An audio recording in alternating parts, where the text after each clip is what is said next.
Hey guys, so for today's video we're going to be making a cookies and cream ice cream cake. I really hope you guys enjoyed today's video. If you do, make sure to give it a thumbs up, subscribe to my channel, and follow me on Instagram and TikTok.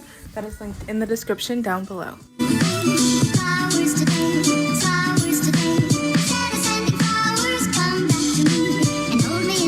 So the first thing you're going to start off by doing is taking a 6-inch cake pan or whatever size cake you're making and fill it up with your ice cream.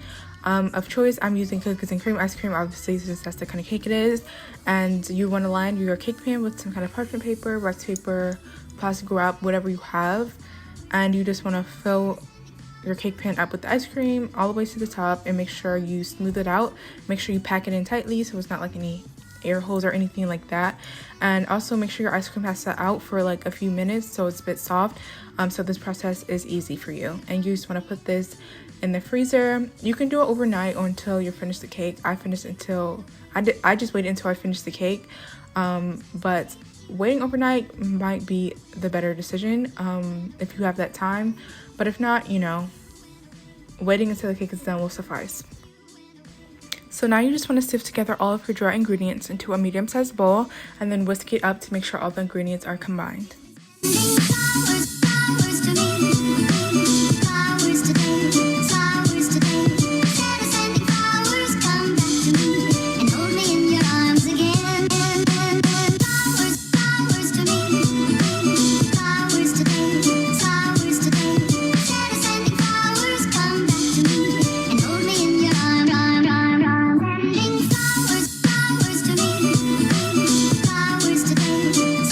Then you want to add in all of your wet ingredients, and using a hand mixer, you just want to blend this up until everything is nice and incorporated, and do not overmix this.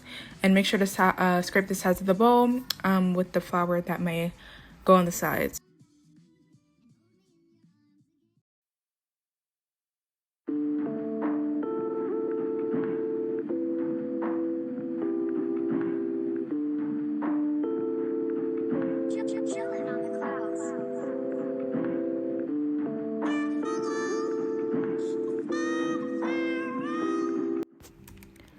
Then you want to pour your batter into your greased and lined baking pans, and you want to bake this in the oven at 350 for around 30 to 35 minutes, maybe a little less since this is a 6-inch cake.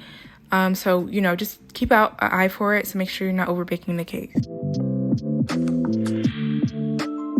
Then we're going to move on to making our cold whipped cream frosting. You want to start by using your cream cheese, mixing that until it's nice and smooth, adding your vanilla extract, your powdered sugar, and you just want to mix this until it forms together in nice stiff peaks. And I'm gonna be honest with you guys, I feel like this icing could have been thicker. I tried re-whipping it, I tried putting it in the fridge and then re-whipping it again, and it still wasn't as thick as I feel like it could have been. I don't know if I did something wrong, or that's just the texture of this icing. It still worked, but I still feel like it would have been better and the cake would have turned out a little bit neater if the icing was thicker. So I'm not 100% sure if I would necessarily recommend this one. It tastes great. I just feel like it was a bit too loose for decorating, or at least the way I wanted to decorate the cake. But you guys can kind of decide that on your own. If you have your own recipe that you like to use, that you know works good, just stick to that. But yeah, I think there's another icing that I used before that I like a little better than this one. If I can remember it, I'll put that in the description, but if not, this one will also be in the description so you guys can make it. Like I said, it's still good, it's just not as thick as I wanted it to be.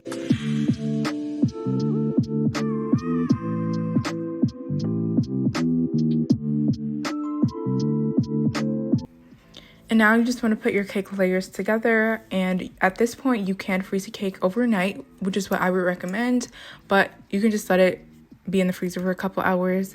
But overnight I highly recommend, just so the cake can get as hard as it possibly can, just to make the decorating process easier, because mine did start melting a little bit as I was decorating, and I had to keep going back and forth, and it was a bit annoying. And if I had put it in overnight, this process would have been a little bit easier for me, but you know, it still ended up working out fine, obviously. But just to make things a little easier, I recommend overnighting it.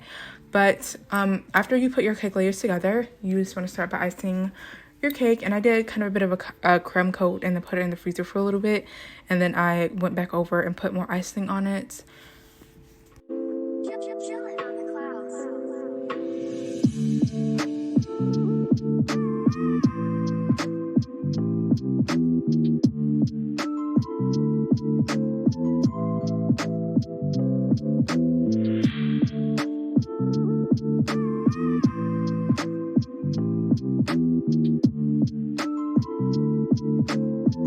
And once the cake came up from the freezer, I just put some crushed Oreo pieces around the side. And I don't know if you guys can tell, but while I was putting on the cookie pieces, the frosting kind of started sliding off. So that's what I mean by the icing wasn't really as thick as it could have been. Also, I couldn't really get too much of a smooth like outer layer of the cake, because it's not as smooth as it could have been, as you guys can tell. And you can also kind of see the cake like peeking through the icing. So I couldn't get much of a thick layer. That's what I mean by it wasn't as thick as it could have been. Luckily, it held up its shape while I was piping these little swirls on it. But yeah, it still wasn't as thick as it could have been. It did the job, but I wish it was a better icing.